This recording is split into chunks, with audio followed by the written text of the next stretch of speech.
Welcome to the Industrial Tribunal's training session. The opening of the new smart courts in Safri Square was October 2nd, 2020, and it was opened by the Honorable Attorney General.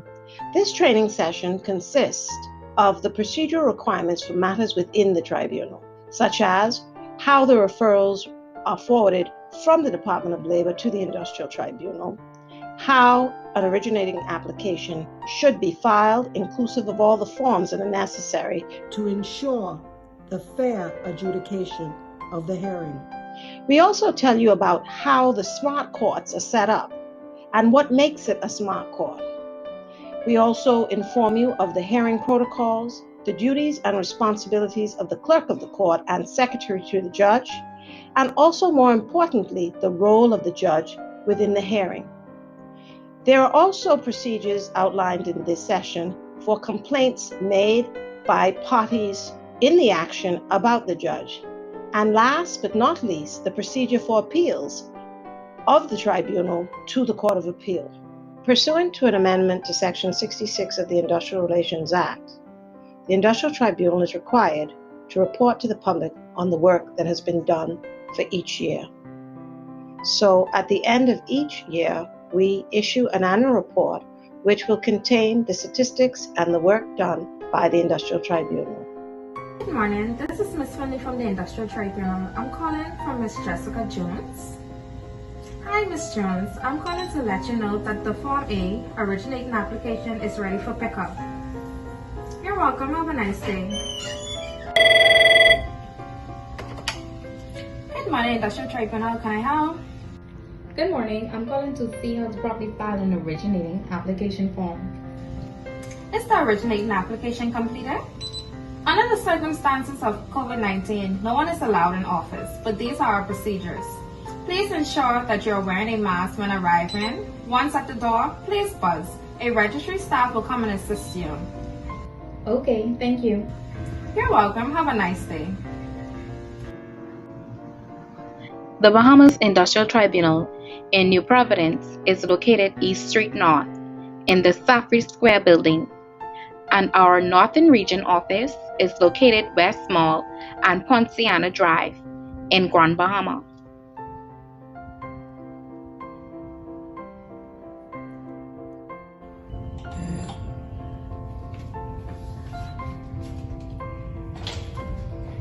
Good afternoon. Welcome to the Industrial Tribunal. Under circumstances of COVID-19, no one is allowed in office. How may I assist you? Good afternoon. I came to file an originating application form. Let me check to see if everything is filled out correctly, and I'll be back with your file copy. Okay, You're thank welcome. Please be mindful that only the tribunal can issue this form. Once the form is completed, the tribunal will file this application. Here is your file copy. Thank you. You're welcome. What's the next step? Now that the originating application is filed, the tribunal will issue a Form C, D, and E to the respondent, which is required to file within 14 days. Then a notice of hearing will be sent to both parties. Okay, thank you. You're welcome. Enjoy the rest of your day. You too. The Industrial Tribunal receives the trade dispute by way of certificate of referral from the Minister of Labor. A physical file is created for the dispute along with a digital file on our case management system, Attache. The referrals are also uploaded onto the Industrial Tribunal website. These referrals are also recorded in the Industrial Tribunal cause book. In accordance with the Industrial Relations Act, it is required by law to keep an updated cause book at the Industrial Tribunal. An originating application is issued to the applicant by the registry. The applicant then submits the originating application for filing. The registry will either file or reject the application. Once the originating application is filed by the registry, the forms C, Notice of Originating Application, and D, Notice of Appearance, is issued to the respondent along with a copy of the file originating application. When the registry received the Notice of Appearance, a defense is now issued back to the respondent. After the return of the defense, the registry will give the matter a date for case management hearing. A notice of hearing is sent to the applicant and respondent. The file is now sent to the judge clerk for calendars to be created and a virtual link to be sent to the parties. The calendar tab on our website has two features, a living calendar and a calendar archive. New Providence and Northern Region calendars are also posted onto the Attaché website. The Bahamas Industrial Tribunal has 4 smart courtrooms, 1 assigned to the President and 3 assigned to the Vice Presidents. There is a court located in Grand Bahama for the Northern Region of the Bahamas. To accommodate parties before the tribunal, the courts are equipped with cameras, jabbers, laptops, a flat-screen TV, and an iPad on the bench to assist the judge. All of the equipment is necessary to conduct a virtual adjudication hearing. A virtual adjudication hearing is a recorded session and monitored by our service providers. Court equipment must not be removed from the courtroom. To assist the judge throughout the proceedings, there is a virtual clerk in addition to technical support from our service provider. Hearing protocols must be adhered to at all times. The hearing protocols are also posted on the Industrial Tribunal website. The hearing protocols are as follows. Pre-hearing: wear formal attire, ensure lighting is sufficient, select an appropriate location that is not distracting. Choose a noise-free location. Rename your default profile name with your first and last name. Quality control: mute your mic upon entry. Start video before hearing begins. Disconnect audio if joining on a second device. Speak loudly and clearly if wearing a mask. Monitor the Zoom chat during the hearing for any updates. Formalities: provide Bible for the swearing-in witnesses. Ensure parties present are clearly visible. Mute mic when not addressing the court. No eating or drinking during the hearing. Stop your video and mute your mic during recess. The judges must refer to Practice Direction Number 1, dated 1st April 2020. This practice direction comprises of guidance notes for conducting virtual adjudication hearings.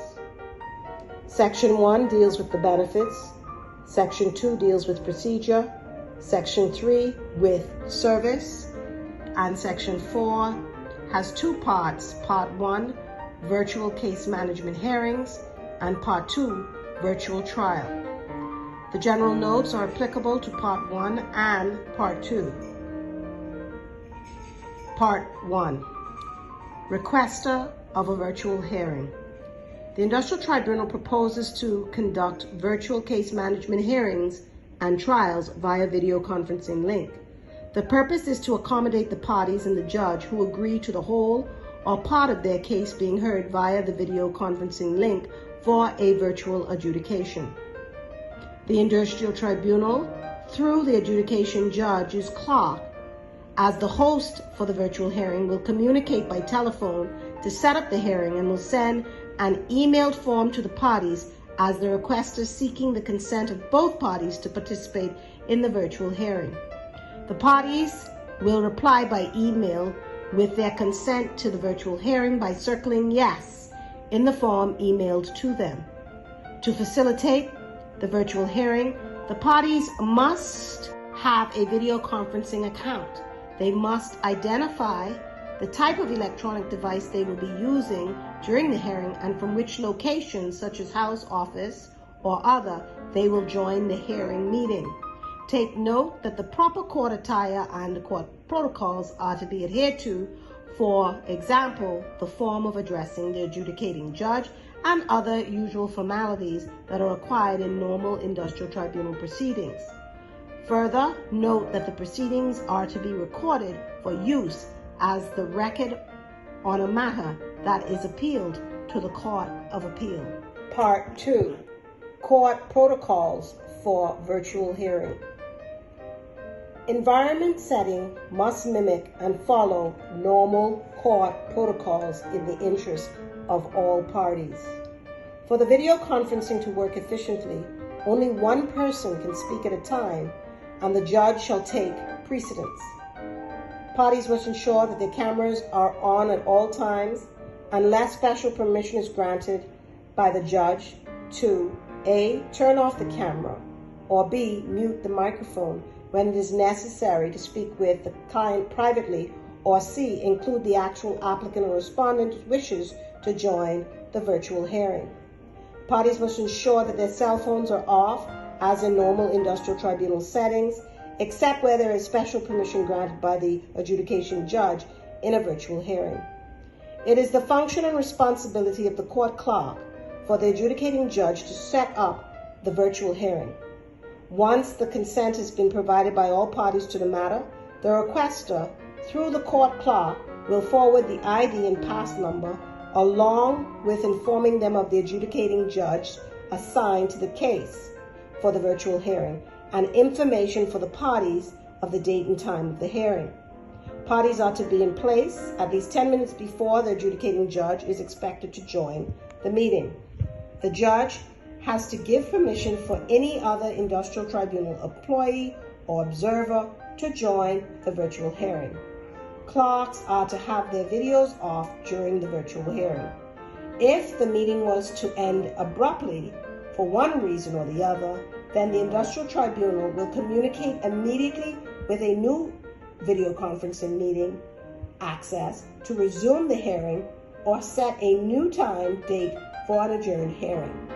To confirm the adjourned hearing, the adjudicating judge clerk will communicate by telephone and confirm by email.